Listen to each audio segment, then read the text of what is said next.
You are currently the only person in this conference.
Relative velocity में जो सबसे important concept है वो एक ही होता है, चाहे वो 1D की बात हो चाहे वो 2D की बात हो। और पिछले दिन हमने ये बताया था कि हम जिस बॉडी पर बैठेंगे, सबसे पहले तो रिलेटिव वेलोसिटी के क्वेश्चन में हम ग्राउंड से ऑब्जर्वेशन नहीं लेते हैं।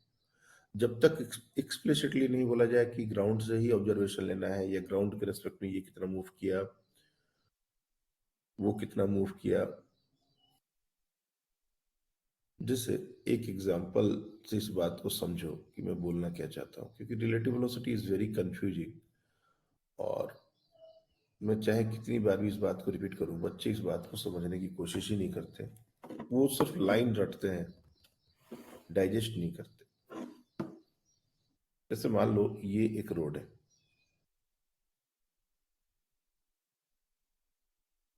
ये एक रोड है, और इस ये हमारा एक स्टार्टिंग पॉइंट है। यहां से टू कार्स, एक कार है ए और एक कार है बी, दोनों की वेलोसिटी हो सकती है, दोनों का एक्सेलरेशन हो सकता है। रिमेंबर, दोनों की भी वेलोसिटी हो सकती है, दोनों का एक्सेलरेशन हो सकता है। किसी एक की वेलोसिटी, किसी एक का एक्सेलरेशन। मान लेते हैं कि ए जो है वो कांस्टेंट वेलोसिटी से 10 मीटर पर सेकंड से आगे जा रहा है, और बी जो है उसका एक्सेलरेशन है लेट्स से 2 मीटर पर सेकंड स्क्वायर। इसकी इनिशियल वेलोसिटी जीरो है और ए का एक्सेलरेशन जीरो है। A doesn't have any acceleration, B doesn't have any velocity और अदर इनिशियल वेलोसिटी। तो यू टेल मी कि जैसे ही रेस स्टार्ट होगी, आगे कौन निकल जाएगा? Which body is going to move away? A और बी में से आगे कौन आ गया?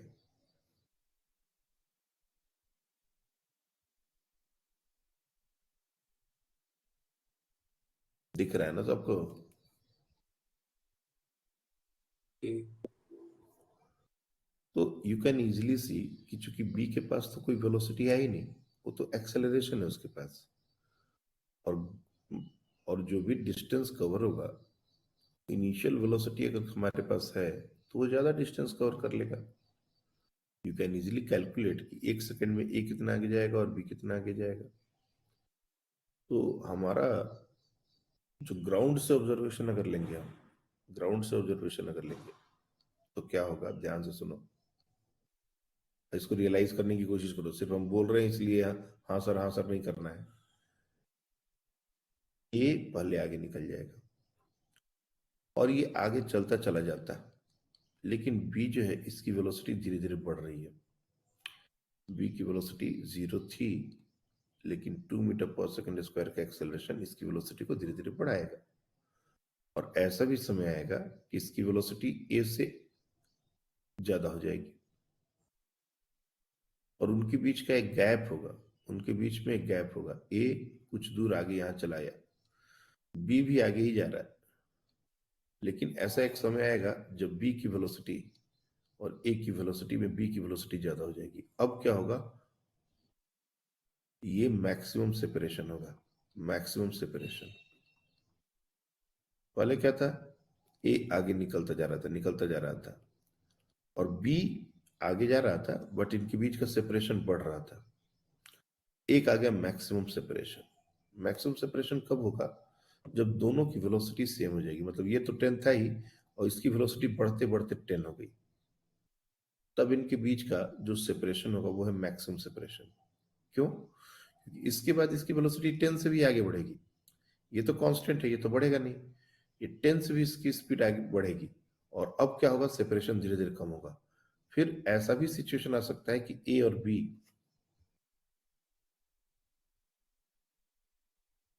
बी दोनों एक बराबर फिर से आ जाए एक लाइन में।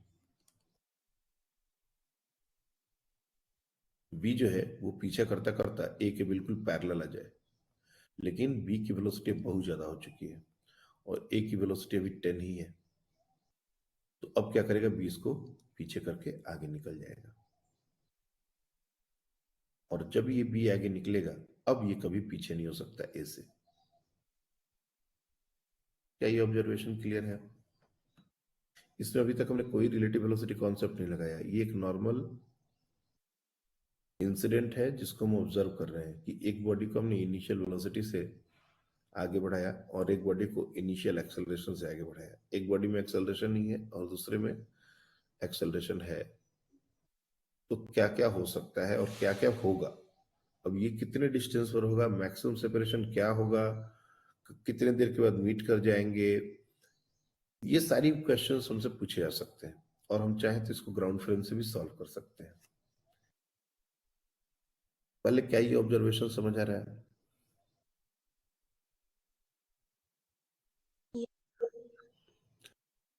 अब पहला जो क्वेश्चन है, इनके बीच का जो मैक्सिमम सेपरेशन है वो जब दोनों की वेलोसिटी 10 हो जाएगी तभी होगा। कायदे से देखा जाए तो हम 10 मीटर पर सेकेंड, अगर मान लो इस क्वेश्चन को रिलेटिव वेलोसिटी से नहीं करना चाहते, हम इसको जनरल ग्राउंड मेथड से करना चाहते हैं, तो कर सकते हैं। ऐसा नहीं है कि नहीं किया जा सकता, लेकिन इसके लिए ही हमारा रिलेटिव वेलोसिटी कॉन्सेप्ट बना है। हम जबरदस्ती अपने काम को बढ़ा रहे हैं।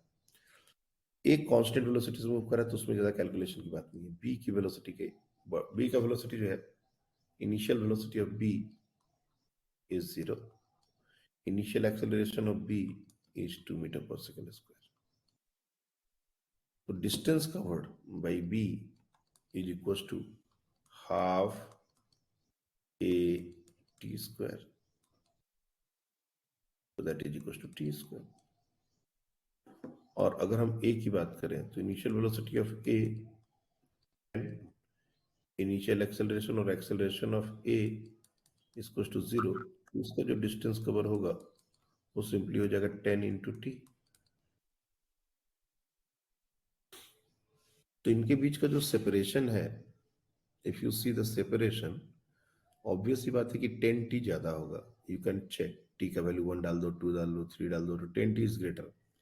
इसलिए इनिशियल सेपरेशन और separation at any instant,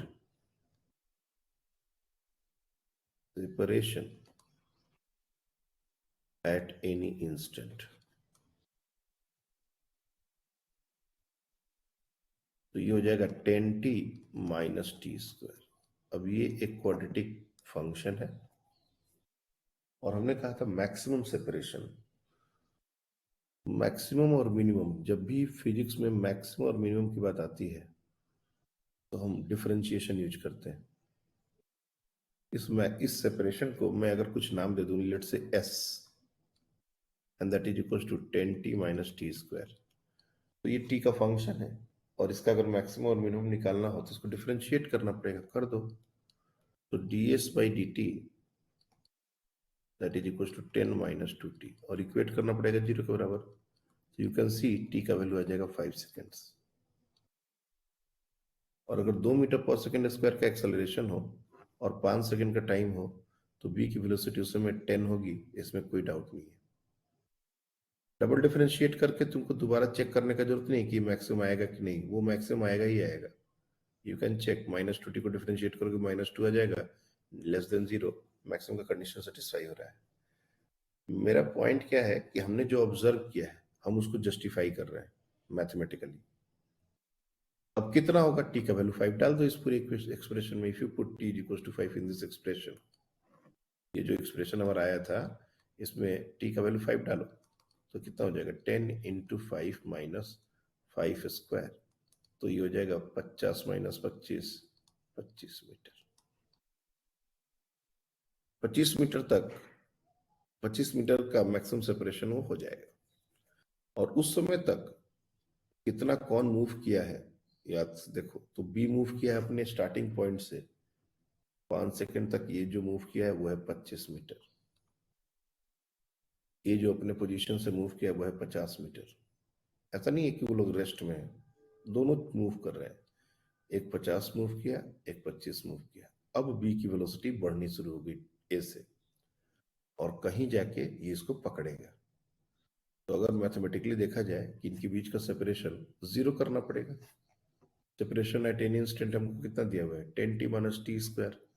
so for catching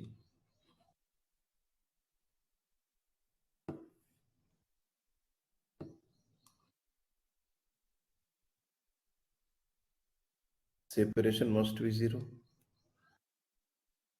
इनके बीच का जो सेपरेशन है वो 0 होना पड़ेगा। सेपरेशन हमने टाइम का फंक्शन निकाला तो 10t माइनस टी स्क्वायर, तो 10t माइनस टी स्क्वायर को 0 कर दो। तो यहां से हमने को t के दो वैल्यूज आएंगे, एक तो 0 आएगा और एक 10 आएगा। 0 तो स्टार्टिंग पॉइंट था, यानी कि 10 सेकेंड्स पर दोनों मीट कर जाएंगे। अब 10 सेकेंड्स तक वो कितना मूव किया और ये कितना मूव किया वो अलग अलग निकाला जा सकता है। 100 मीटर ए मूव किया होगा और ए जो है वो हाफ टी स्क्वायर अगर करोगे तो 150, हाँ दोनों 100 मीटर, एक्चुअली दोनों तो बराबर ही मूव करेंगे ना, तभी तो कैच होगा। तो दोनों का 100 मीटर आ जाएगा, दोनों अपने ओरिजिन से स्टार्टिंग पॉइंट से 100 मीटर की दूरी पर है, ये 100 आएगा, ये पूरा 100 आ जाएगा। और इसके बाद बी अब आगे निकल जाएगा और अब ये आगे ही रह जाएगा। तो कितने देर के बाद ये मीट करेंगे, कितना मैक्सिमम सेपरेशन होगा, सब कुछ हमने ग्राउंड फ्रेम से सॉल्व किया। कहीं कोई रिलेटिव वेलोसिटी का कॉन्सेप्ट नहीं यूज किया, लेकिन इसमें बहुत सारा काम करना पड़ा। और अगर इसी क्वेश्चन को हम रिलेटिव वेलोसिटी से सॉल्व करते तो चीजें कितनी आसान होती, वो एक बार देख लो। मैं इस सारे डेटा को भी यही पर रखता हूं। अब इसको रिलेटिव वेलोसिटी से करते हैं। रिलेटिव वेलोसिटी में डायग्राम का बहुत ही इंपॉर्टेंट है। डायग्राम अगर हम अच्छे से नहीं बनाएंगे तो हमको रिलेटिव वेलोसिटी कॉन्सेप्ट बहुत अच्छे से नहीं समझ में आएगा। ये हमारा है ए और ये हमारा है बी। इनिशियल सिचुएशन में क्या है, इसकी वेलोसिटी है 10 और इसका एक्सेलरेशन है 2। हमने कहा है कि हम अपना ऑब्जर्वेशन किसी पर बैठ के ले सकते हैं। तुम चाहो तो तुम ए पर बैठ सकते हो, तुम चाहो तो बी पर बैठ सकते हो, जिस पर भी चाहो यू कैन सिट। अगर हम जिस पर बैठेंगे, लेट्स अज्यूम हम इस पर बैठ गए, ये इस पर हमने आंख बना लिया, मतलब इस पर से बैठ के हम देख रहे हैं, तो इसका एक्सेलरेशन का उल्टा निगेटिव अगले में ऐड करना पड़ेगा। अगर वेलोसिटी होती तो वेलोसिटी को भी उल्टा ऐड करना पड़ता, लेकिन है ही नहीं, सिर्फ एक्सेलरेशन है, तो एक्सेलरेशन को उसका उल्टा ऐड कर दो, तो ये हो जाएगा 2 मीटर पर सेकेंड स्क्वायर। दूसरा, अब ये मूव नहीं करेगा, B is not going to move at all. जिस पर बैठते हैं वो मूव नहीं करता। अब जो सिचुएशन है वो कुछ ऐसा है, देखो इसका रिजल्टेंट डायग्राम एक जरूर बनाना चाहिए जब तक तुमको चीजें समझ नहीं आ रही। अब बी में कोई वेलोसिटी, कोई एक्सेलरेशन, कुछ भी नहीं दिखाना, बी रेस्ट में है। ए की वेलोसिटी है 10 मीटर पर सेकेंड और इसके पीछे एक्सेलरेशन जिसको हम बोल सकते हैं रिटार्डेशन, 2 मीटर पर सेकेंड। इस तरह का अगर बात है तो नॉर्मल ऑब्जर्वेशन ये कहता है कि 10 ये जो ए है वो आगे जाएगा, कहीं जाके इसकी वेलोसिटी 0 होगी, यू टर्न मारेगा और वापस आएगा और ऐसा चलता चला जाएगा। This is what going to happen. B move नहीं करेगा, B is exactly at rest. 10 metre पर सेकंड की वेलोसिटी है, 2 मीटर पर सेकंड स्क्वायर का एक्सेलरेशन है और उल्टा है, तो ये मोशन अंडर ग्रेविटी वाली बात को जस्टिफाई कर देगा। और मैक्सिमम हाइट का जो फॉर्मूला वहां पर हम लगाया था यू स्क्वायर अपॉन 2g, कि मैक्सिमम हाइट कितना जाएगा, वही इस कॉन्सेप्ट यहाँ भी लगा सकते हैं। सो 10 square upon 2 into 2, you can easily सी ये 100/4 25 मीटर, यानी कि यहां से ये 25 मीटर तक आगे जाएगा और यही मैक्सिमम सेपरेशन है। कोई डिफरेंशिएशन नहीं, कोई इक्वेशन इक्वेट नहीं किया जीरो के बराबर, कुछ भी नहीं किया, 25 मीटर मैक्सिमम सेपरेशन होगा। अब 25 मीटर कितने दिन में, ये बोलेगा कि कितने टाइम तक मैक्सिमम सेपरेशन कब होगा, ऐसा ही पूछ सकता है। तो टाइम फॉर गोइंग अप हम निकालते हैं, t is equal to u by g, यही तो मोशन ऑफ ग्रेविटी में पढ़ा था। यू है हमारा 10, एक्सेलरेशन जी है 2, तो 5 सेकेंड्स, मतलब 5 सेकेंड्स तक ए जो है वो आगे बढ़ता है, आगे चलता चला जाएगा, फिर इनके बीच का सेपरेशन कम होगा और फाइनली ये जीरो हो जाएगा। कब जीरो होगा, capital T total time of flight तो यू बाई जी, तो 10 डिवाइड 2 इंटू 10/2, तो ये हो जाएगा 10 सेकेंड्स। तो 10 सेकेंड्स में वापस ए यू टर्न मार के बी के सामने आ जाएगा और अब इसके बाद ये यहां रुकेगा नहीं, वो पीछे पीछे चलता चला जाएगा, यानी बी अब आगे निकल चुका है। तो हमने ये जितना भी काम किया यहां पर, ये सब सिर्फ एक एक दो दो लाइन में यहां पर हुआ। अगर हमने अपने फ्रेम को बी पर शिफ्ट कर दिया, 10 सेकेंड में दोनों मीट कर जाएंगे, 5 सेकेंड पर दोनों मैक्सिमम सेपरेशन पर होंगे, दोनों का मैक्सिमम सेपरेशन 25 होगा, इससे अलावा और कुछ कैलकुलेट करने का बात नहीं था। This is the maximum separation. लेकिन यहां पर हम बी को रेस्ट पर रखे हैं, इसका ये मतलब नहीं है कि बी ग्राउंड के रिस्पेक्ट में रेस्ट में है, नहीं। अगर हमसे पूछ दिया जाए कि अच्छा बी कितने दूर तक कवर कर चुका होगा जब इसको ए को बीट किया, या जब दोनों मैक्सिमम सेपरेशन पर होंगे, ऐसा क्वेश्चन पूछा जाता है, तो फिर हमको यही चीज रियलाइज करनी पड़ेगी कि ग्राउंड के रिस्पेक्ट में बी रेस्ट में नहीं है। लेकिन हम ग्राउंड के रिस्पेक्ट में क्वेश्चन रिलेटिव वेलोसिटी में नहीं करते, हम किसी एक बॉडी पर बैठे करते हैं, और एक बार जब ये सारी चीजें आ जाए तो फिर हम इंडिविजुअल बॉडी का ग्राउंड वर्क के साथ डिस्प्लेसमेंट जो भी चीजें है वो कैलकुलेट कर सकते हैं। हम जब रिलेटिव फ्रेम से चीजों को सॉल्व कर रहे हैं तो उसमें ग्राउंड के फ्रेम से सोचने का कोई मतलब नहीं है। और एक बार हमने फिगर आउट कर लिया, जैसे हमने फिगर आउट कर लिया कि कितने टाइम पर ये मैक्सिमम सेपरेशन पर होंगे, अब 5 सेकेंड्स तक बी अपने नॉर्मल वेलोसिटी या जो भी एक्सेलरेशन दिया गया उससे मूव करेगा, तो क्या होगा ये कैलकुलेट करना कोई बड़ी बात नहीं है। हम वापस से, ये ग्राउंड वाला फ्रेम है, पहला जो डायग्राम है ये ग्राउंड है और ये रिलेटिव फ्रेम है, तो रिलेटिव फ्रेम से क्वेश्चन सॉल्व हो चुका है। लेकिन अगर हमको कुछ कुछ ऐसी चीजें पूछी जाए जो रिलेटिव से, अब जैसे बी मूव ही नहीं करा तो बी कैसे आगे जाएगा अगर हम रिलेटिव फ्रेम से सोचेंगे तो। लेकिन हम ग्राउंड फ्रेम से सोचेंगे तो बी को आगे जाना पड़ेगा, और कितना जाना पड़ेगा, ये टाइम है हमारे पास, एक्सेलरेशन में निकाल सकते हैं। अब कह रहा है कि ए आगे जब भी जाएगा और पीछे भी जाएगा, रियल लाइफ में कभी पीछे नहीं जाएगा ग्राउंड के लिए, बी के लिए पीछे जाएगा, ग्राउंड के लिए कभी पीछे नहीं जाएगा। तो ग्राउंड के लिए वो कितना आगे गया, डायरेक्ट हम ग्राउंड के फ्रेम से टी और जो भी वैल्यूज आए उससे डिले निकाल सकते हैं। रिलेटिव फ्रेम से क्वेश्चन को सॉल्व किया जाता है, लेकिन कुछ कुछ क्वेश्चन ग्राउंड फ्रेम से भी पूछे जा सकते हैं कि जब तक वो उसको पीछे किया तब तक दोनों कितने आगे जा चुके थे। अब इसको रिलेटिव फ्रेम से नहीं कर सकते, इसको हमको ग्राउंड फ्रेम से करना पड़ेगा। कितना आगे जाना ये तो ग्राउंड से कैलकुलेट होगा ना, ग्राउंड के रेस्पेक्ट में कितना आगे गया। इसलिए हमको जरूरत पड़ सकती है कि रिलेटिव फ्रेम में भी कर सकते हैं और हम ग्राउंड फ्रेम में भी जा सकते हैं। देखो बात थोड़ी पेचीदी तो है, लेकिन फिर भी हमने कोशिश की है कि तुम लोग को इसको समझा दे। Anyone still have any confusion?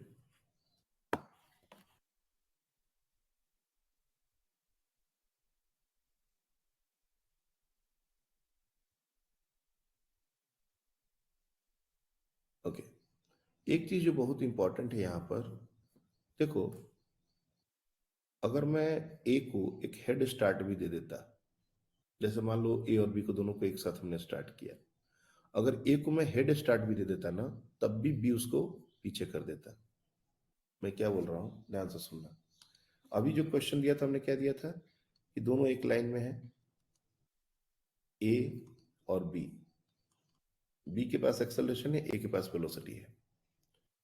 मान लो ए को हमने हेड स्टार्ट दे दिया, कुछ आगे से ही स्टार्ट कर रही है,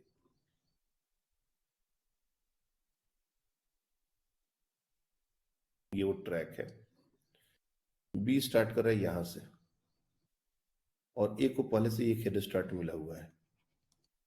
तुम चाहो तो दोनों की वेलोसिटी ले सकते हो, दोनों का एक्सेलरेशन ले सकते हो। चलो दोनों की वेलोसिटी और एक्सेलरेशन ले लो। इस बार एकदम जनरल क्वेश्चन बनाओ। ए की वेलोसिटी ले लो 10 मीटर पर सेकेंड, और एक एक्सेलरेशन ले लो 2 मीटर पर सेकेंड स्क्वायर। 2 नहीं ले लो, ज्यादा हो जाएगा, कैलकुलेशन बहुत बड़ा बढ़ जाएगा। 1 मीटर पर सेकेंड स्क्वायर ले लो, 1 मीटर पर सेकेंड स्क्वायर।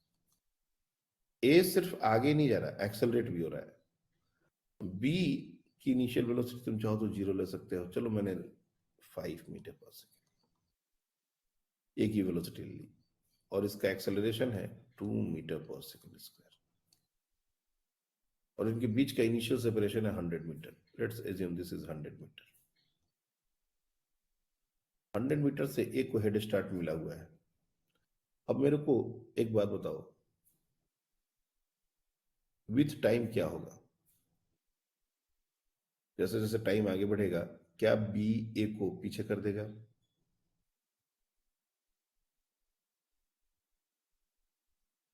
ये कभी नहीं कर पाएगा।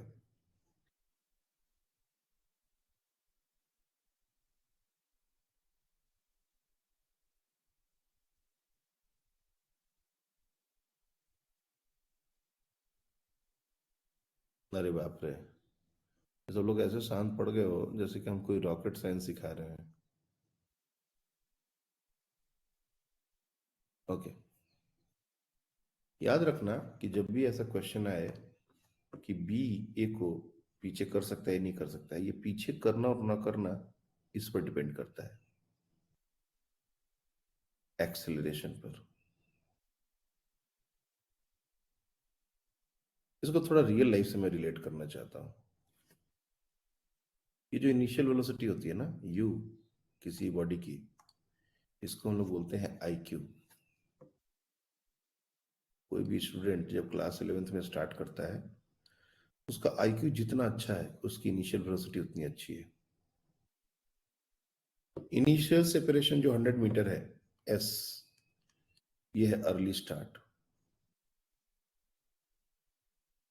ये बच्चा अप्रैल से ही लग गया प्रिपरेशन करने में, आईक्यू भी बहुत अच्छा है।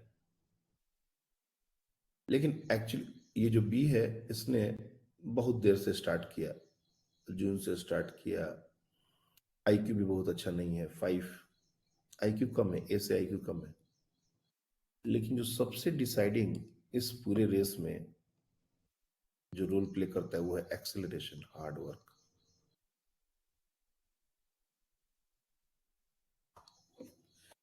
अर्ली स्टार्ट, ज्यादा आईक्यू, ये सब धरे के धरे रह जाएंगे अगर हार्ड वर्क नहीं हुआ। याद रखना, कोई भी रेस में एक्सेलरेशन सबसे ज्यादा इंपॉर्टेंट रोल प्ले करता है। अगर बॉडी का एक्सेलरेशन ज्यादा है तो आज नहीं तो कल वो उसको बीट करेगा ही करेगा। कुछ जानने की जरूरत नहीं है, सोचने की जरूरत नहीं है कि 100 की जगह हमने 200 दे दिया, 10 की जगह 20 दे दिया, कुछ मैटर नहीं करता। This is just a matter of time. ये बस समय का बात है, बी ए को बीट करेगा ही करेगा, कोई रोक नहीं पाएगा। कैसे करेगा, क्यों करेगा, ये सब हम अभी डिस्कस करने वाले हैं। लेकिन this is what going to happen. हाँ, ए का वेलोसिटी ज्यादा था, और एक्सेलरेशन भी अगर बी के बराबर हो जाए या उससे ज्यादा हो जाए, बराबर भी हो जाए, तब भी ए को पकड़ना नामुमकिन है। ज्यादा हो जाए तो फिर कहना ही नहीं है, फिर तो इसको कोई छू भी नहीं पाएगा। लेकिन अगर ए का एक्सेलरेशन कम है, जो कि हम दिखा रहे हैं यहाँ पर कम है, तो एक 100 मीटर का हेड स्टार्ट भी उसको बचा नहीं पाएगा, उसको पीछे होना पड़ेगा। क्यों सर, इतने कॉन्फिडेंस से कैसे कर रहे हैं? देखो ध्यान से, तुम इस चीज को थोड़ा सा रिलेटिव फ्रेम से ऑब्जर्व करने की कोशिश करो कि एग्जैक्टली क्या हो रहा है, तुरंत समझ में आ जाएगा। तो हम बी पर बैठ जाते हैं। हर बार कोई जरूरी नहीं कि तुम बी पर बैठो, तुम ए पर ही बैठ सकते हो, लेकिन मैं जानबूझ के बी पर बैठ जाता हूँ। एक तरीके से तुमको चीजें समझ आनी चाहिए। तो एक की वेलोसिटी का उल्टा और एक एक्सेलरेशन का उल्टा अगले में लगाना होगा, लगाओ। तो वेलोसिटी है 5, तो 5 का उल्टा इसमें लगा दो, तो ये हो जाएगा 5 मीटर पर सेकेंड। एक एक्सेलरेशन का उल्टा ये हो जाएगा 2 मीटर पर सेकेंड स्क्वायर। अब बी मूव नहीं करेगा तो बी को ये रेस्ट में कर लो, ये बी रेस्ट में हो गया। और ए 100 मीटर आगे है तो 100 मीटर आगे कर लो उसको। और ए की नेट वेलोसिटी अब जो बी को दिखेगी वो क्या दिखेगी, तो 10 इधर 5 इधर, यानी कि 5 मीटर पर सेकेंड से वो आगे जाएगा। और एक्सेलरेशन अगर देखा जाए तो 1 और -2, तो ये 1 मीटर पर सेकेंड स्क्वायर से पीछे जाएगा। This is what observation is going to be. सबसे पहले तो क्या इस ऑब्जर्वेशन से यहां पर तुम आ पा रहे हो? Can you imagine this to this?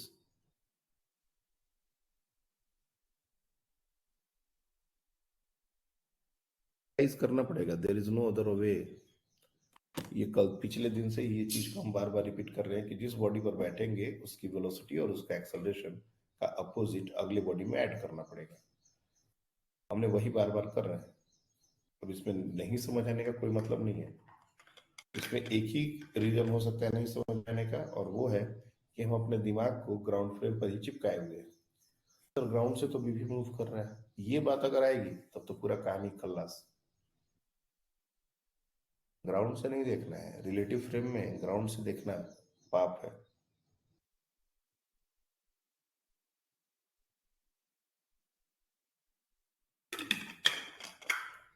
तो अगर हम बी पर बैठ के देख रहे हैं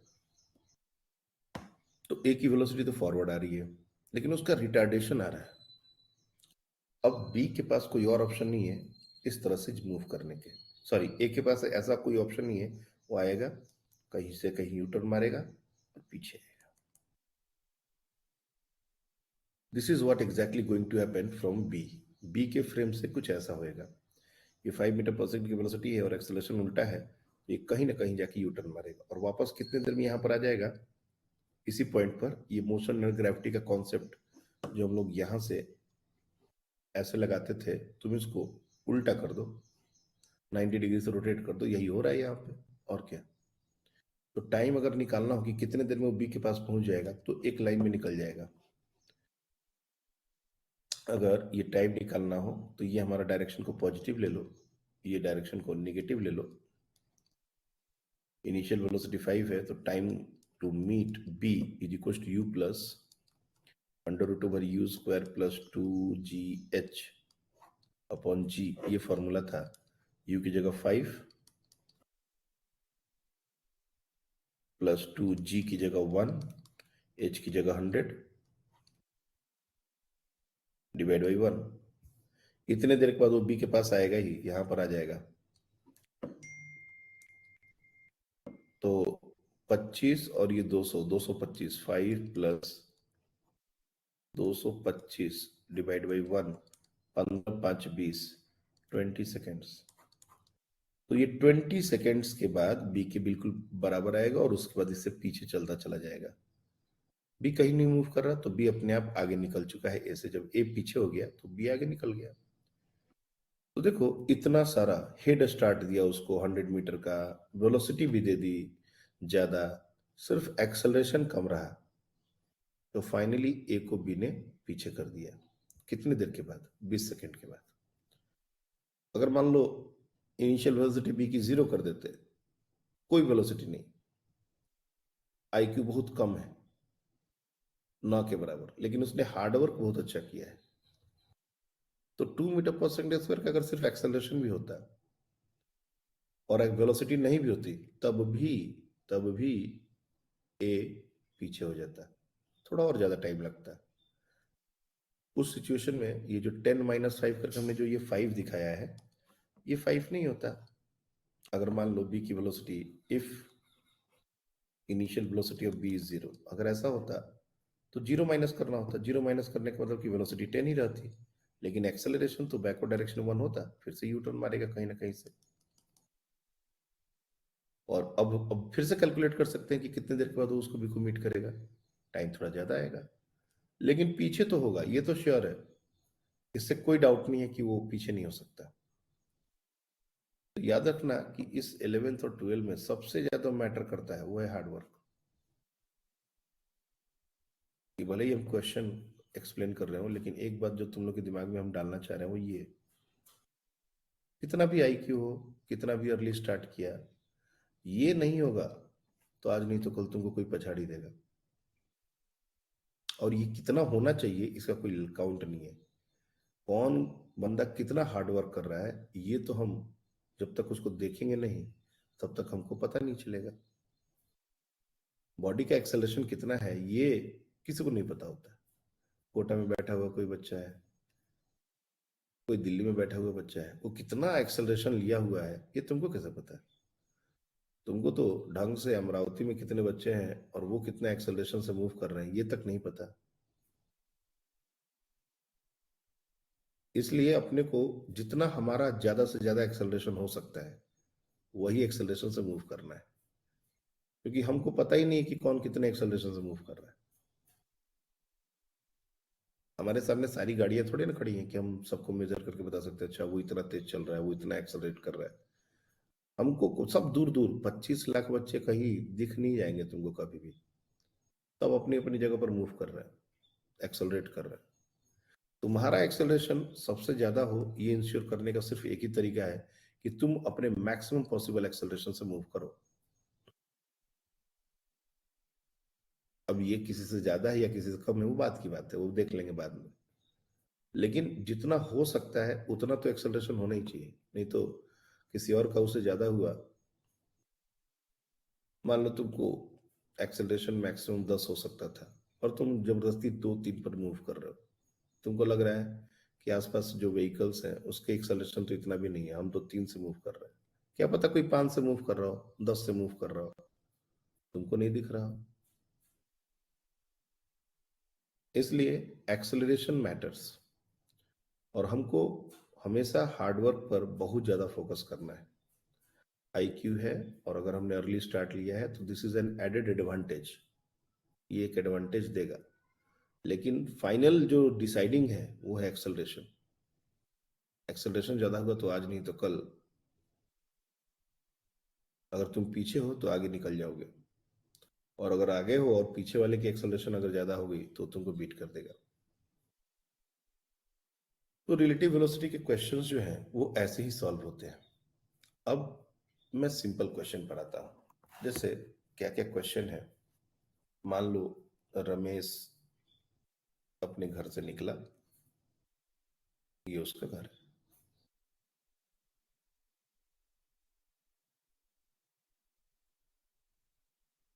और ये स्कूल बस है इसकी।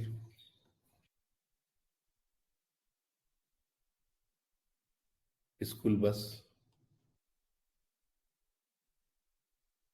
अब जैसे ही रमेश ने दौड़ना शुरू किया,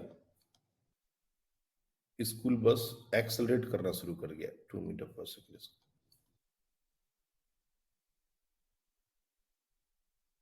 अब क्वेश्चन ये है कि इनके बीच का मैक्सिमम सेपरेशन क्या हो, what should be the maximum separation so that this Ramesh would able to catch the बस।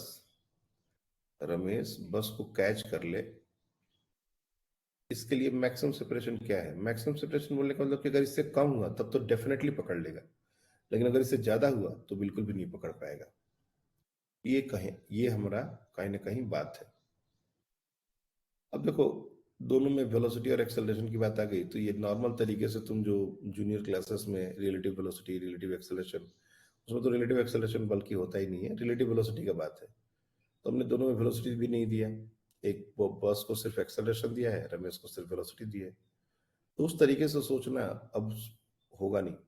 और उस तरीके से सोचते रहोगे तो इस सब क्वेश्चन में तुरंत तुरंत फंस जाओगे। इसलिए जैसे मैंने कहा है बिल्कुल वैसा करना है। अगर हम चाहें तो बस पर भी बैठ सकते हैं, ऐसा नहीं कि बार बार हम पीछे वाली बॉडी पर बैठ के आगे वाली बॉडी को ऑब्जर्व कर रहे हैं। हम बस पर भी बैठ सकते हैं। सपोज अगर तुम बस पर बैठते हो बस पर बैठ जाओ, यहाँ पर इकाई बना लो, ये बस पर हम बैठ गए। अब जब भी बस पर बैठेंगे तो जो भी इसके पास है, वेलोसिटी है तो वेलोसिटी, एक्सेलरेशन है तो एक्सेलरेशन, इसके पास सिर्फ एक्सेलरेशन है, इसका उल्टा लगाओ, ये हो जाएगा 2 मीटर पर second square. 1 minute, let me finish. 2 metre पर सेकेंड स्क्वायर एक्सेलरेशन, ये हो गया। अब बस मूव नहीं करेगा, अब बस अपनी जगह पर खड़ा है, ये बस अपनी जगह पर खड़ा है, और तुमको क्या दिख रहा है कि एक बंदा, वही रमेश, ये 10 से आगे आ रहा है और इसका रिटार्डेशन है 2 मीटर पर सेकेंड स्क्वायर। तो कहीं ना कहीं आके ये यू टर्न मार देगा, कहीं ना कहीं आके यू टर्न मारेगा। वेलोसिटी और एक्सेलरेशन जब भी अपोजिट डायरेक्शन में होते हैं तो यू टर्न की बात आती है। अब कितने दूर के बाद यू टर्न मारेगा ये कोई बड़ा बात नहीं है कैलकुलेट करना, मोशन और ग्रेविटी का क्वेश्चन है, टेक u² by 2g, तो 100/4 and that is equal to 25 metre, यानी कि 25 मीटर पर ये यू टर्न मारेगा। अगर इनिशियल सेपरेशन बस और घर का 25 या उससे कम रहे, तो सेपरेशन है दैट इज लेस और इक्वल देन 25, तब तो ये पकड़ पाएगा। लेकिन अगर 25 से ज्यादा हुआ, जैसे मान लो ये जो सेपरेशन है, अगर इसको हमने 30 कर दिया, तो बस अपनी जगह खड़ा है, रमेश यू टर्न मार के चला गया, पकड़ नहीं पाएगा। तो 25 या उससे कम का अगर सेपरेशन रहा तो वो इजीली बस को पकड़ लेगा। 25 वो मैक्सिमम डिस्टेंस है, तब जब वो पकड़ सके जस्ट पकड़ लेगा, और 25 से अगर ज्यादा हुआ तब वो नहीं पकड़ पाएगा। एक लाइन में ये क्वेश्चन सॉल्व हो गया। हाँ बोलो, किसका डाउट था? नहीं सर, वो क्वेश्चन का कर रहा था मैं। क्वेश्चन का स्टेटमेंट हम लोग बना सकते हैं, और ऐसा नहीं कि ऐसे क्वेश्चन मिलेंगे नहीं। मेरा सबसे पहले, तो हम इतने सारे एग्जाम्पल बारी बारी से दिए जा रहे हैं सिर्फ ये बताने के लिए कि जिस बॉडी पर बैठेंगे उसकी वेलोसिटी का उल्टा दूसरी बॉडी में ऐड करना है। सिर्फ ये बात को तुम्हारे अंदर डाइजेस्ट कराने के लिए एक के बाद एक एग्जाम्पल हम लिए जा रहे हैं बिना क्वेश्चन का स्टेटमेंट लिखे, कि अगर ये बात कम से कम इनहेल कर जाओ तो जब हम स्टेटमेंट देंगे तो भी हो जाएगा क्वेश्चन। स्टेटमेंट में क्या होगा, यही बातें होंगी जो डायग्राम में हम लिख रहे हैं, वो डायग्राम में ना होकर स्टेटमेंट में होगा, और क्या होगा। But relative velocity concept implement करना इज टोटली डिफरेंट थिंग। ये हमारा, और इसीलिए मैंने कहा था ये टीचर तक नहीं समझा पाते, बच्चों का तो बात छोड़ दो। अगर मैं टीचर का इंटरव्यू, बहुत सारे टीचर का मैंने इंटरव्यू लिया है, और जब हम लोग पूछते हैं कि अच्छा सर कौन सा टॉपिक पर आप डेमो देंगे एंड ऑल, तो बहुत सारे टीचर फ्रैंकली बोलते हैं सर रिलेटिव वेलोसिटी छोड़ के कोई और भी। ये कॉन्सेप्ट डिफिकल्ट नहीं है, लेकिन ये कॉन्सेप्ट रियलाइज करना उतना ही मुश्किल है, क्योंकि हमारा जो ऑब्जर्वेशन है वो हमेशा ग्राउंड के रेस्पेक्ट में होता है, और ग्राउंड से हम किसी मूविंग फ्रेम पर बैठ के देखें, ये बहुत कम बच्चे कर पाते हैं। लेकिन हम 3-4 एग्जाम्पल उस दिन भी दिए थे, और 3-4 एग्जाम्पल आज भी दे सकते हैं। सपोज अब हम अगर ट्रेन में बैठ गए, अब ये अलग बात है कि तुमको पता है कि जमीन नहीं चलता, ट्रेन चलती है, तो तुमको सराउंडिंग मूव करता हुआ दिखेगा, बावजूद इसके तुम कहोगे नहीं सराउंडिंग तो नहीं मूव कर रहा, हम ही मूव कर रहे हैं। लेकिन एक्चुअल ऑब्जर्वेशन जो है वो तो यही है कि पेड़ पीछे जा रहा है, प्लेटफॉर्म पीछे जा रहा है। जो एक्चुअल ऑब्जर्वेशन है वही हम रिलेटिव वेलोसिटी में ऑब्जर्व करते हैं। ये नहीं सोचते कि एक्चुअली में क्या हो रहा है। अगर ट्रेन के रेस्पेक्ट में हम बात करेंगे तो पेड़ पीछे जाएगा, कोई इसमें डाउट नहीं है, and this is what we observe. अगर हम ट्रेन पर बैठ गए और दूसरी ट्रेन खड़ी है या स्लो चल रही है तो हमारा ट्रेन उसको पीछे कर देगा, that is what we observe. अगर हम स्लो चल रहे हैं और पीछे से कोई ट्रेन फास्ट चल रही है तो वो हमको पीछे कर देगी, that is very simple observation. तुम लोग तो महाराष्ट्र में हो और मुंबई बहुत दूर नहीं है, तुमने पैरेलल ट्रैक्स पर 2-3 ट्रेन एक डायरेक्शन में चलते देखी हैं? How many of you have seen this phenomena? Parallel tracks हैं और दो ट्रेनें एक साथ एक ही डायरेक्शन में चल रही हैं, देखो ऐसा ऑब्जर्व किया हो? बहुत कॉमन ऑब्जर्वेशन, मुंबई जाओगे तो ये बहुत कॉमनली तुम ऑब्जर्व कर सकते हो। जहाँ पर लोकल ट्रेनें ज्यादा चलती हैं तो तुम जाओगे कोई मेल ट्रेन से, और वहां पर लोकल जो है वो लोकल की स्पीड ज्यादा होती है।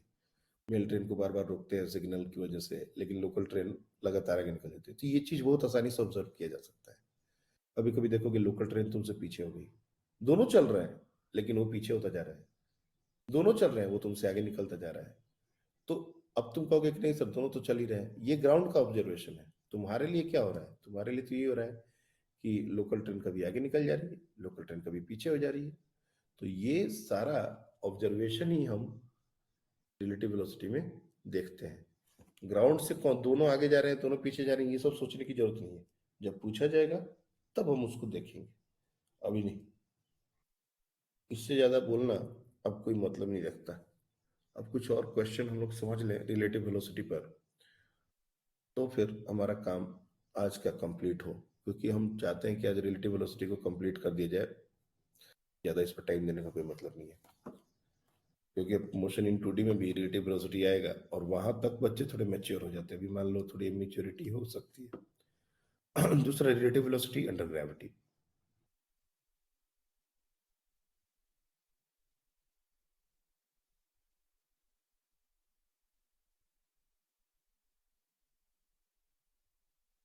आप बताइए। सर वो पिछले वाले क्वेश्चन में जो रमेश है वो बस को कब पकड़ेगा वो एक बार कैलकुलेट करके बता दीजिए ना। डिपेंड करता है ना कि सेपरेशन कितना दिया हुआ है। सर अगर 25 दिया हुआ है तो 25 दिया हुआ है तो कितनी देर में यू टर्न मारेगा? यू बाई जी। तो यू हमारा कितना है? 10। एक्सेलरेशन कितना है? 2। 5 सेकेंड्स में। सर लेकिन जो स्कूल बस है वो तो रमेश से आगे है ना पहले से। तो वो जो आपने फॉर्मूला बताया था वो अंडर ग्रेविटी वाला मोशन अंडर ग्रेविटी वाला फॉर्मूला वो नहीं लगेगा यहाँ पे। मोशन ग्रेविटी वाला ही तो फॉर्मूला लग रहा है। रमेश नहीं आ सर रहा है। वो अंडर रूट वाला। अंडर रूट वाला हमको अलग अलग लेवल पर जाने का बात नहीं है ना। वो एक ही डायरेक्शन में मूवमेंट हो रहा है ना पूरे टाइम। पकड़ने के लिए, पकड़ने के लिए यू टर्न मार के पकड़ने की बात हो रही है क्या यहाँ पे? अच्छा हाँ रमेश सर ठीक है। रमेश सिर्फ आगे ही आगे जा रहा है ना, जब तक उसको बस को पकड़ना है। अगर बस यहाँ पर पीछे कहीं खड़ी होती वो दूसरा क्वेश्चन था। वो ऑलरेडी आगे है और तब उसको आके पीछे, दोनों क्वेश्चन को मिक्स नहीं करते। रिलेटिव वेलोसिटी अंडर ग्रेविटी, इसमें क्या क्वेश्चन आते हैं, किस तरह के क्वेश्चन आते हैं? एक हाइट से एक बॉडी को या तो ड्रॉप किया जा सकता है या थ्रो किया जा सकता है, और दूसरे बॉडी को तो थ्रो ही करना पड़ेगा, ड्रॉप नहीं कर सकते। अब इसको ऊपर भी कर सकते हैं और नीचे भी कर सकते हैं, इसको नीचे भी कर सकते हैं और इसको ऊपर भी कर सकते हैं, दोनों पॉसिबिलिटी। और ये हाइट है h। टाइम टू मीट, पहला क्वेश्चन हमसे ये पूछा जाता है, टाइम टू मीट। और दूसरा क्वेश्चन है प्लेस टू मीट। मतलब कि वो जो बॉडी है कितने देर के बाद मिलेंगे, ये भी हो सकता है मिलेंगे ही नहीं, ऐसा भी पॉसिबिलिटी है, देखेंगे हम लोग। और दूसरा कि कहाँ मिलेंगे। फॉर एग्जाम्पल अगर मान लो यहाँ पर मीटिंग होती है, तो ये मीटिंग ऊपर से कितने डेप्थ पर है, नीचे से कितने हाइट पर है, ये बातें हमसे पूछी जा सकती है। किससे सेपरेशन मतलब वो डिस्टेंस निकालना है, ये भी क्वेश्चन टू क्वेश्चन वेरी करेगा। हमको देखना पड़ेगा कि क्या पूछ रहा है, ऊपर से पूछ रहा है, ऑप्शन में नीचे से दे रहा है। हम दोनों में से कोई भी कैलकुलेट कर सकते हैं, ऐसा कोई बड़ा बात नहीं। रिलेटिव वेलोसिटी अंडर ग्रेविटी का सबसे जो इंटरेस्टिंग पार्ट है कि एक बार जब हम बॉडी को थ्रो ड्रॉप जो भी कर दे, दोनों में एक्सेलरेशन जी ही लगता है। दोनों बॉडी का एक्सेलरेशन यू कैन डायरेक्टली से जी ही होगा। और इसीलिए एक बहुत ही बड़ा स्टेटमेंट यहाँ पर हम बना रहे हैं, और जो कि हमारे क्वेश्चन को काफी सिंपल कर देगा, और वो है relative acceleration is always zero.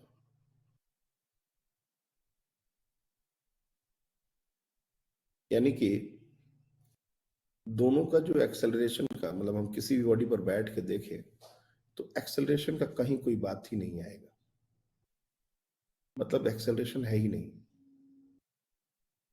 और याद करो जब एक्सेलरेशन है ही नहीं तो ये जितने भी क्वेश्चन हैं ये सब क्वेश्चन बन गए क्लास 8th 9th वाले क्वेश्चन, जब एक्सेलरेशन नहीं होता था।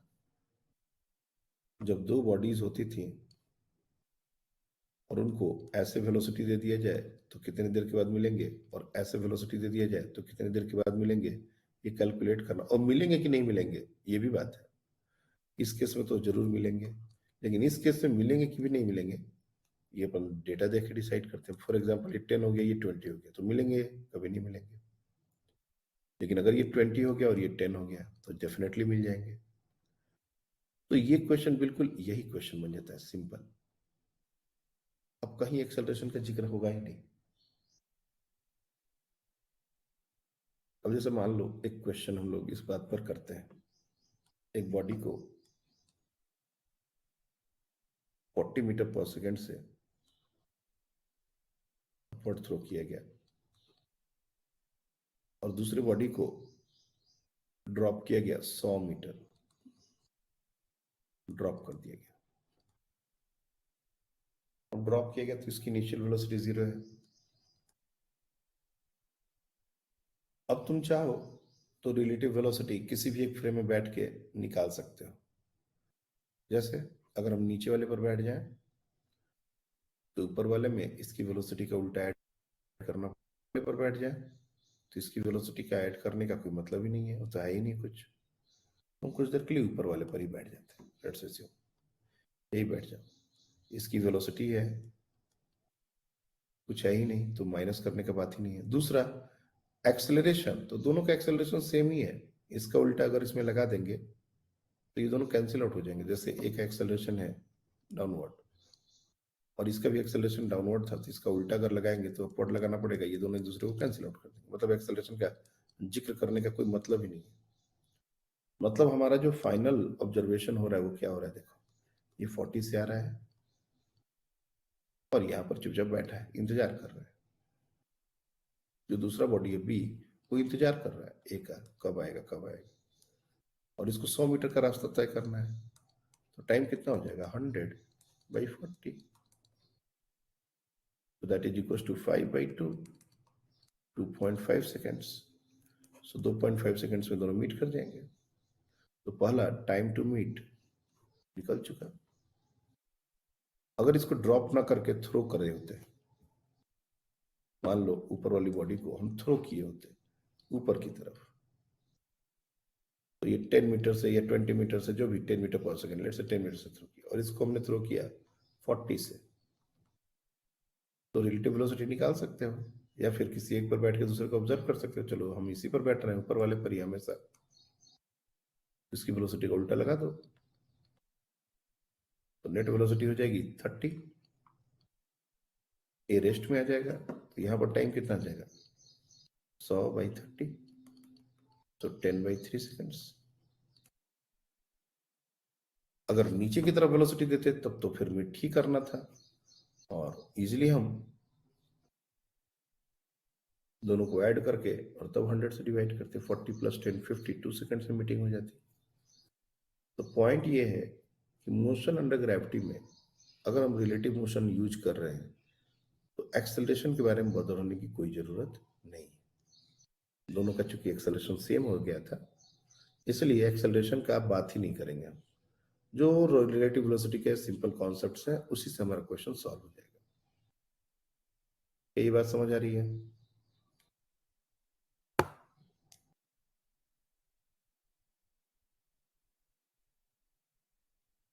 क्लियर है?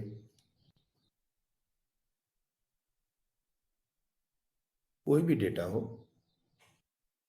ऊपर वाले बॉडी का नीचे वाले बॉडी का, तो हम इजीली उसको निकाल सकते हैं, उसमें कोई बड़ा बात नहीं है। जैसे मान लो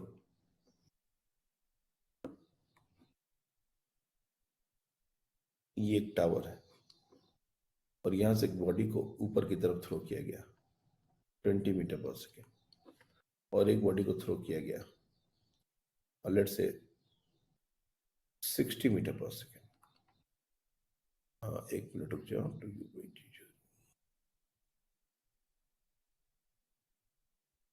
और इसके बीच का जो सेपरेशन है वो है 400 मीटर। टावर की हाइट है 400 मीटर। ये क्वेश्चन है। अब तो उसे पूछे जाए कि टाइम टू मीट क्या होगा।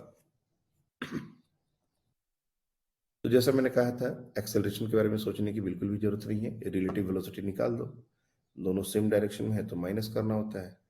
तो वी रिलेटिव वो पुराने वो कॉन्सेप्ट जो हमने जूनियर क्लासेस से पढ़े हैं उससे ही काम हो जाएगा। 60 माइनस 20 40। तुम किसी एक बॉडी पर बैठ के भी देखोगे तो यही कहानी आएगी।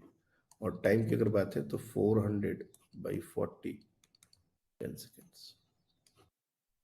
हाँ, कहाँ मीट होगा इस पर अभी हमारा कहानी बाकी है। कहाँ मीट होगा इसको करने के लिए क्या करना पड़ेगा। लेकिन अगर सिर्फ टाइम टू मीट निकालना है तो हमारे पास इसके अलावा कोई और फॉर्मूला नहीं है। टाइम टू मीट के लिए हमेशा याद रखना सेपरेशन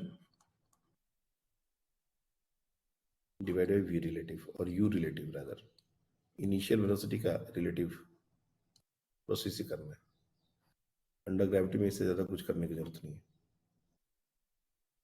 अब कहाँ मीट करेंगे तो किसी भी एक बॉडी का लाइक 20 मीटर पर सेकंड से ऊपर जा रहा है तो 10 सेकंड में ही कहाँ आएगा, घूम के जहां भी आ जाए। ये 60 मीटर पर सेकंड से जा रहा है तो 10 सेकंड में ये कहाँ आ जाएगा। डिस्प्लेसमेंट निकाल सकते हैं इंडिविजुअल। अब ये ग्राउंड के रेस्पेक्ट में बातें होने लगी, अब हम रिलेटिव में नहीं है। 10 सेकंड के बाद कौन सा बॉडी कहां पर होगा ये निकालने के लिए अपने को ग्राउंड फ्रेम से करना पड़ेगा। तो 60 का वेलोसिटी है, 10 का एक्सेलरेशन है। जब हम इंडिविजुअल बॉडी पर आ जाएंगे तो एक्सेलरेशन काउंट करना पड़ेगा। डिस्प्लेसमेंट ऑफ ए, ये ए है, अगर 10 सेकंड में कहाँ जाएगा तो 60 into 10 minus half into 10 into 10 square, ये हो जाएगा 500 600 माइनस 500 100 मीटर। तो ये कहीं घूम के 100 मीटर पर आएगा। यहाँ ये 100 मीटर डाउनवर्ड जर्नी के टाइम पर, मतलब इन दोनों की जो मीटिंग होगी वो 100 मीटर पर होगी। ये कुछ ऊपर जाके ऐसे आ रहा होगा और ये ऊपर से नीचे आ रहा होगा। ये दोनों डाउनवर्ड जर्नी में यहाँ पर मीट कर जाएंगे। अगर तुम चाहो तो ए का भी बी का भी डिस्प्लेसमेंट निकाल सकते हो, not a big deal. So 20 into 10 minus half into 10 into 10 square, तो 200 माइनस 500 माइनस 300। माइनस 300 का मतलब नीचे की तरफ, कहाँ, जहाँ से यहाँ से 300 मीटर नीचे अगर जाएंगे तो वहीं 100 मीटर ग्राउंड से, नहीं तो 300 मीटर ऊपर से, एक ही बात है। तो तुम यहां से निकालो या यहां से निकालो, आंसर सेम ही आएगा। आ रही बात समझ में? तुम लोग के रिएक्शन को देख के ये तो डेफिनेटली हम समझ पा रहे हैं कि तुम लोग के इंस्टीट्यूट में रिलेटिव वेलोसिटी नहीं सिखाया है। कि अगर सिखाए होते तो इतना तो तुम लोग शांत शांत नहीं रहते।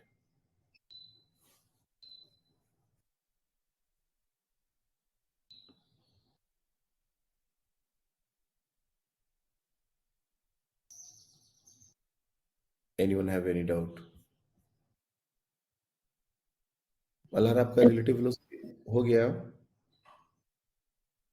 सर आज चालू होने वाला है। अच्छा, चालू होने वाला है। इस बच्चे ने तो खैर पढ़ा ही नहीं। यहाँ पर तो मोशन प्लेन खत्म होने वाला है, कैसे चलेगा? बिल्कुल शांत शांत रहोगे तो कैसे चलेगा?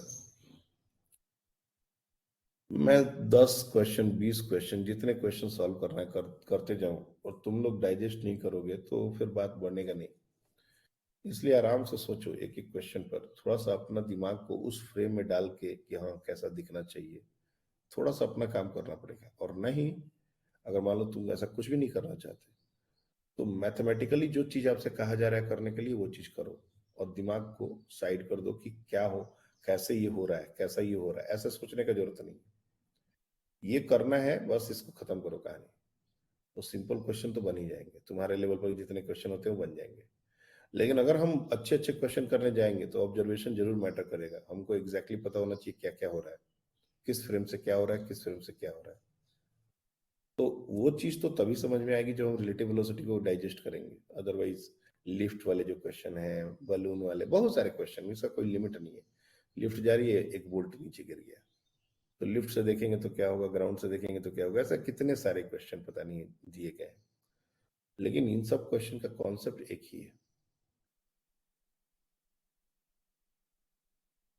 एक लास्ट कॉन्सेप्ट है रिवर मैन प्रॉब्लम।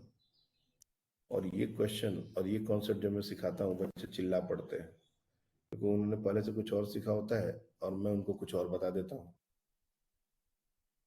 बच्चा तो लिटरली 11th क्लास में मेरे से लड़ गया था पहले फर्स्ट ईयर में, जब हमने पहली बार पढ़ाना शुरू किया था। बोला सर हमारे टीचर ने तो ऐसा पढ़ाया था। हम कहे कि तुम्हारे टीचर ने ऐसा पढ़ाया था तो उसमें मेरी क्या गलती है।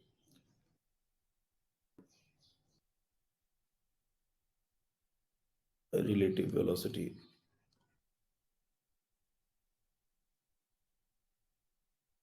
इन रिवर मैन प्रॉब्लम।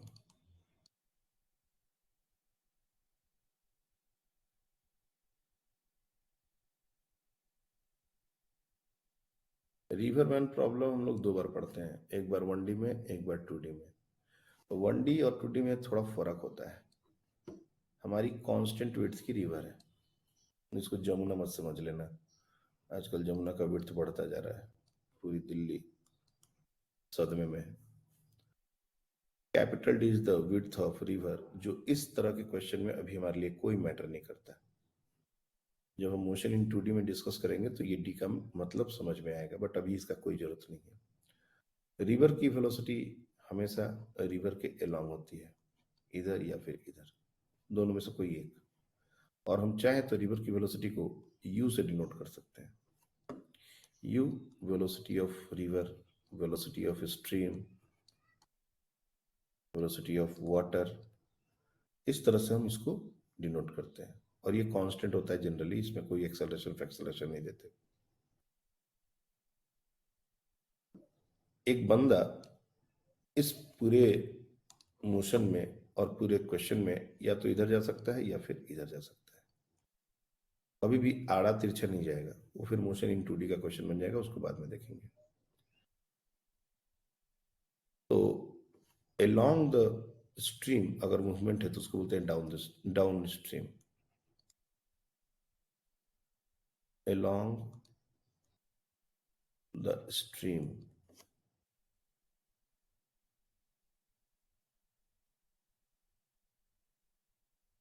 इसको बोला जाता है डाउन स्ट्रीम। और अपोजिट टू स्ट्रीम, उल्टा,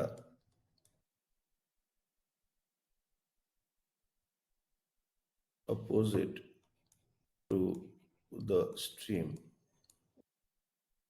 इसको बोला जाता है अप स्ट्रीम।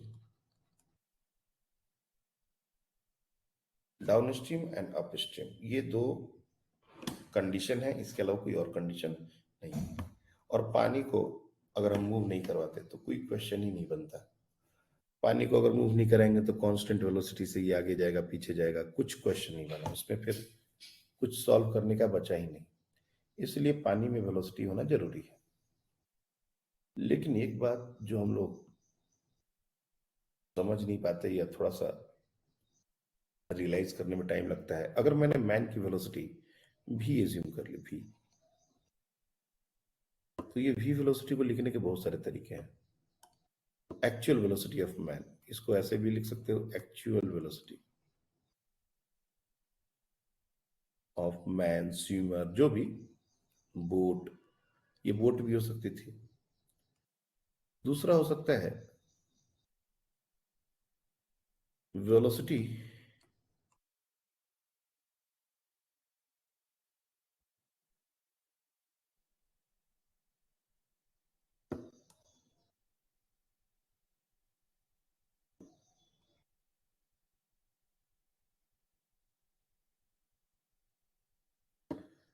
तीसरा जो मैं स्टेटमेंट लिखने जा रहा हूं, velocity of man with respect to ground या शोर, शीशोर जैसा होता है ना, शोर, किनारा।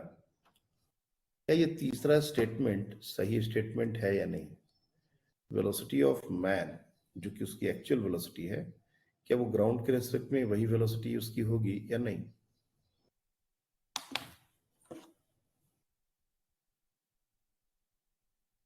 नहीं होगी। क्यों? ग्राउंड में वो स्विम नहीं कर रहा होगा ना, तो वो वाटर में स्विम कर रहा होगा तो उसमें उसकी वेलोसिटी आएंगी। देखो, यहाँ पर बहुत सारे बच्चे थोड़े थोड़े कंफ्यूज होते हैं, इसलिए मैं एकदम इत्मीनान से इस बात को बोल रहा हूँ, सुनना ध्यान से। ग्राउंड के रिस्पेक्ट में मैन की वेलोसिटी भी बोलना सही नहीं है। जैसे ही वो पानी के अंदर जाएगा तो पानी की वेलोसिटी उसमें ऐड हो जाएगी। ये बिल्कुल उसी तरह है जैसे एक बस के अंदर हम चले गए तो बस की वेलोसिटी हमारी वेलोसिटी के साथ ऐड हो जाती है।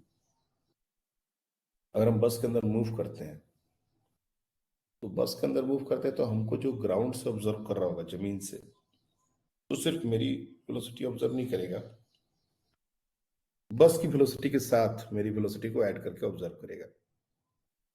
अगर ट्रेन खड़ी है तब तो कोई दिक्कत नहीं है, उसके अंदर जाओ चलो, उसके बाहर चलो। लेकिन एक बार ट्रेन चलने लगी और तुम उसके अंदर चल रहे हो और तुमको कोई बाहर से ऑब्जर्व कर रहा है, तो ट्रेन की वेलोसिटी तुम्हारी वेलोसिटी के साथ ऐड हो जाएगी।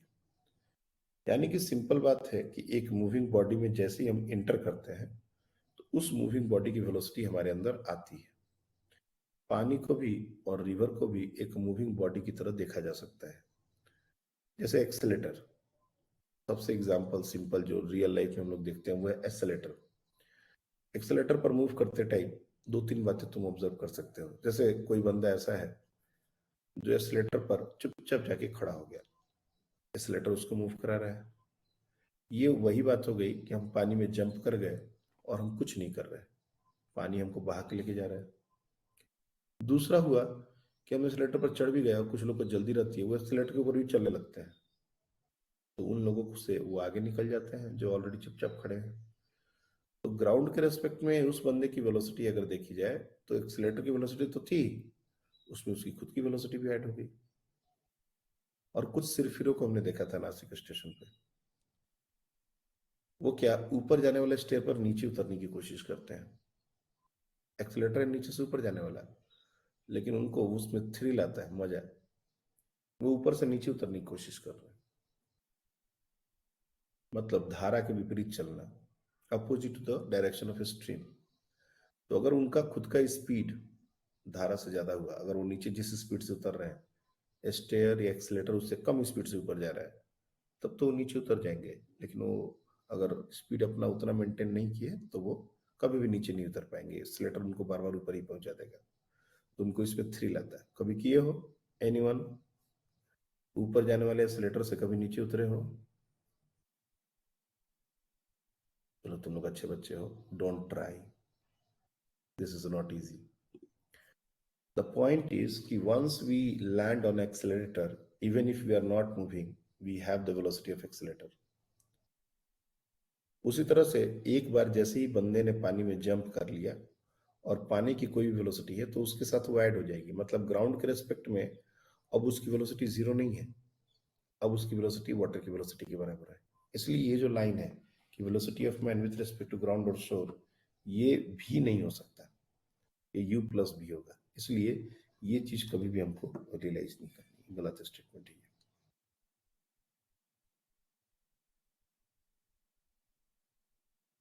अब एक और स्टेटमेंट लिखते हैं, देखना तो, इसको जो रियलाइज कर लोगे, इस पूरे कॉन्सेप्ट को, बस यही स्टेटमेंट है जो जस्टिफाई करता है वेलोसिटी ऑफ मैन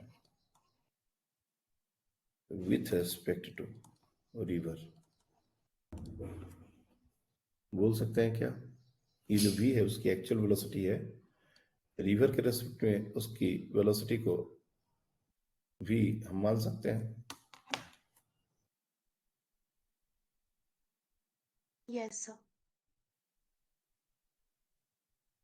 अब देखो, इसको रियलाइज करने के लिए, क्योंकि रिलेटिव वेलोसिटी में कहता हूं ना, सरदर्द, रात को सपने आते हैं बच्चों को, अब इस चैप्टर को तो इग्नोर, इस टॉपिक को तो इग्नोर कर नहीं सकते हैं। तो हमने बहुत सारे नुस्खे बनाए हैं, बहुत सारे तरीके बनाए हैं इसको समझाने के। बावजूद इसके मैं बोल रहा हूँ, इतना सब कुछ करने के बावजूद अगर किसी से लगता है कि नहीं सर नहीं हो रहा, छोड़ दो। आई गारंटी कि तुम्हारे 45 क्वेश्चन रिलेटिव वेलोसिटी के नहीं आएंगे, ये एक गारंटी है। आएगा तो सिर्फ एक, अगर मान लो रिलेटिव वेलोसिटी क्वेश्चन बनने का भी बात हो तो एक क्वेश्चन बनेगा नीट में, और उस एक क्वेश्चन को कभी भी छोड़ा जा सकता है। 5 क्वेश्चन तो नीट अलाउ करता है तुमको छोड़ने के लिए। तो पॉइंट यही है कि तुम कोशिश कर सकते हो, लेकिन माथा नहीं पीट सकते कि नहीं आ रहा हमको सर, नहीं आ रहा, छोड़ दो। ऐसे बहुत सारी चीजें होंगी जो हमको नहीं समझ में आएंगी, तुमको छोड़ना पड़ेगा। लेकिन कोशिश करोगे तो आज नहीं तो कल समझ आ जाएगा। एक्सेलेटर पर अगर तुम खड़े हो गए और कोई बंदा एक्सेलेटर के ऊपर मूव कर रहा है, तो इस बंदे को दो लोग देख सकते हैं, एक जमीन पर खड़े होके, एक एक्सेलेटर पर तुम जो खड़े हो, तुम जो वेलोसिटी ऑब्जर्व करोगे और जो जमीन से जो बंदा वेलोसिटी ऑब्जर्व करेगा, ये दोनों सेम होंगे, अलग अलग होंगे?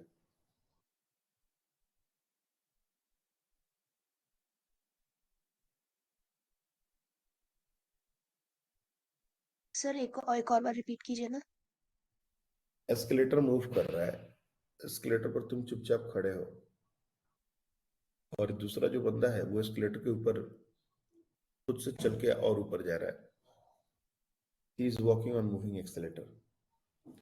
अब इस बंदे की वेलोसिटी तुम भी देख रहे हो और ग्राउंड से भी देखा जा रहा है। क्या लगता है, दोनों का ऑब्जर्वेशन सेम होगा, अलग अलग होगा? सर अलग होगा। इतना तो समझ में आता है, ग्राउंड से जो देखेगा उसको एक्सेलेटर की वेलोसिटी ऐड करके उसकी वेलोसिटी दिखेगी, और जो एक्सेलेटर से देख रहा होगा उसकी उसकी खुद की वेलोसिटी दिखेगी। जो बंदा एक्सेलेटर पर खड़ा है उसको तो एक्सेलेटर की वेलोसिटी नहीं दिखेगी ना। ट्रेन के अंदर कोई आगे जा रहा है तो पीछे जा रहा है, तो उसमें ट्रेन की वेलोसिटी तो नहीं दिखती ना हमको, दिखती है क्या? मान लो एक केबिन में तुम लोग हो और आगे वाले केबिन में कोई तुम्हारी फैमिली मेंबर है, और तुम जाना है तुमको, तो तुम जब आगे जाते हो तो ट्रेन उस समय अगर 100 मीटर पर सेकंड की स्पीड में, 100 किलोमीटर पर आवर की स्पीड से चल रही है और तुम 10 की स्पीड से जा रहे हो, तो जो बंदा वहां पर बैठा हुआ है वो देखता है कि क्या कि तुम 110 से आगे जा रहे हो? ऐसा होता है क्या? ट्रेन के अंदर तुम कोई बैठ के तुमको कोई ऑब्जर्व कर रहा होगा तो वो 110 देखेगा या 10 देखेगा? 10। जाते समय 10 देखेगा और आते समय भी 10 देखेगा, कि आते समय 90 देख लेगा?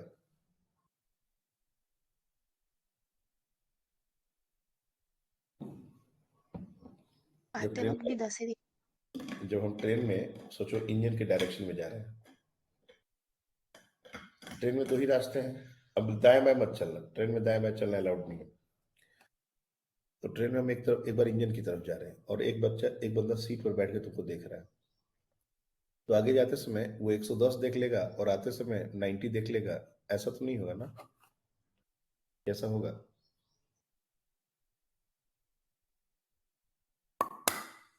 सोच के आंसर करना है।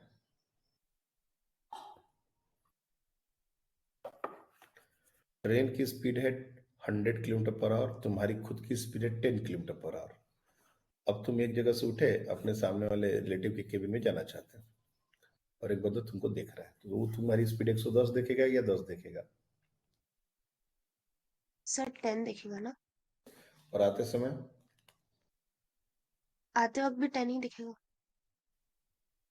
जाते समय भी 10 देखेगा और आते समय भी 10 देखेगा। ट्रेन पर बैठा हुआ हर बंदा तुम्हारी एक्चुअली स्पीड ही देखेगा, उसको तुम्हारी बढ़ी हुई स्पीड नहीं दिखेगी। बढ़ी हुई स्पीड ग्राउंड वाले बंदे को दिखेगी। और ये बात जो ट्रेन के लिए हमने बोला है, वही बात हमारे रिवर के लिए भी ट्रू होती है। रिवर को तुम एक बड़ा सा ट्रेन मान सकते हो।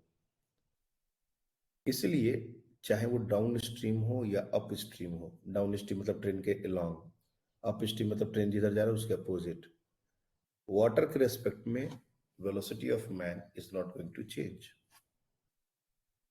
यही सबसे इंपॉर्टेंट कॉन्सेप्ट है जो अपने को समझना रहेगा। Velocity of man with respect to river, ये जो लिखा था, in downstream or upstream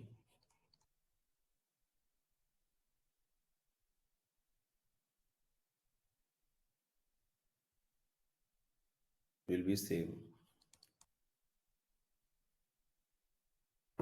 and will be equal to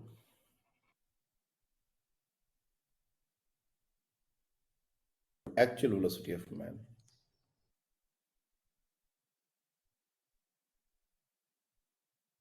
And that is v. ये इसी लाइन का एक्सप्लेनेशन है. ये जो velocity of man with respect to river लिख दिया, ये इसी का एक्सप्लेनेशन है. बहुत कम बच्चे इसको डाइजेस्ट कर पाते हैं, बट करना पड़ेगा. तब अब बच्चा कहता है, चिल्ला पड़ता है, सर तो u प्लस बी हमने कब पढ़ा था कि डाउन स्ट्रीम में u plus b, upstream में b माइनस यू. ये कब? ये होता है ग्राउंड के रिस्पेक्ट में, with respect to ground.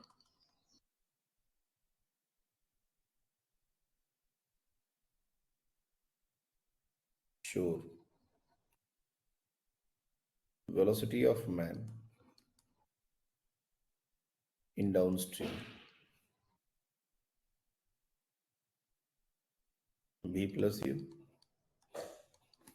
Velocity of man in upstream v minus u. मान के चल रहा हूं कि मैं ज्यादा है, नहीं तो कभी पाएगा ऐसा. ये ग्राउंड के रिस्पेक्ट में है, विथ रिस्पेक्ट टू ग्राउंड और विथ रिस्पेक्ट टू शोर. लेकिन रिवर के रिस्पेक्ट में जो पूरे टाइम जो हमारा मैन है वो एक कांस्टेंट वेलोसिटी से ही मूव करता है, चाहे वो धारा के साथ जाए या धारा के अपोजिट जाए. ये बात अगर आज रियलाइज हो जाती है तो बहुत अच्छी बात है, नहीं होती है तो अपने को यहीं पर इसको खत्म करना पड़ेगा. इसमें तुरंत कुछ भी नहीं होगा. You have to take a pause लेके सीरियस थिंकिंग करनी पड़ेगी, तभी जाके ये सारी बातें रियलाइज होंगी. हम लोग अभी डिस्कशन को यहीं पर रोक देंगे. We are not going to continue after this. अगर कुछ डाउट है तो पूछ लो, नेक्स्ट डे हम लोग इसके बाद कंटिन्यू करेंगे. थोड़ा सा ही 2-4 क्वेश्चन इस पर सॉल्व करेंगे और फिर हम लोग ग्राफ. नेक्स्ट क्लास में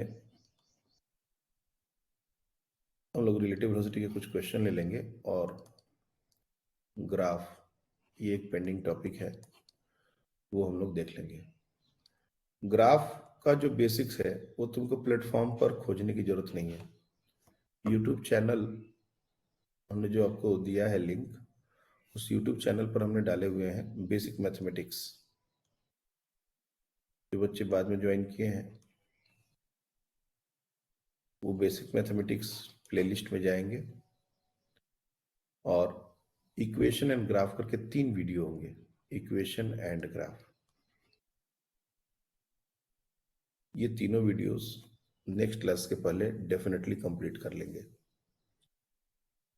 क्योंकि उस समय हमने ग्राफ कैसे ड्रॉ करते हैं, ग्राफ की जितनी बेसिक आइडिया है वो बताया था, और अभी हम उतने बेसिक लेवल पर नहीं जा पाएंगे. अब हम लोग एक पहला जो प्रीवियस अंडरस्टैंडिंग है उसके बाद से हम लोग ग्राफ को बिल्ड करने वाले हैं. तो चीजें समझ में आए इसके लिए ये देखना जरूरी है. और होपफुली हम लोग मंगलवार से पहले इस पूरे चैप्टर को कंप्लीट कर देंगे. तो इसका टेस्ट आपका ऑफलाइन अगले वेडनेसडे को होगा. लेकिन वर्स्ट केस सिनेरियो ऐसा भी पॉसिबिलिटी हो सकता है, मान लो बारिश बहुत ज्यादा होने लगा, समहाउ हम नहीं आ पाए, तो टेस्ट तो होगा, ऑफलाइन नहीं होगा, ऑनलाइन हो जाएगा. हम पेपर अपलोड कर देंगे, सब लोग को घर पर ही बिल्कुल ईमानदारी से टेस्ट देना होगा. आंसर की भी भेज दी जाएगी, आपको चेक करके आंसर अपलोड करने होंगे. तो जब तक ये बारिश का मौसम है तब तक तो थोड़ा सा डिस्टर्ब रहेगा शेड्यूल, लेकिन एक बार जैसे ही बारिश खत्म होती है तो जैसे टेस्ट नॉर्मल होते हैं चैप्टर टेस्ट ऑफलाइन, वैसे ही टेस्ट होंगे आपके. तो लेट्स सी.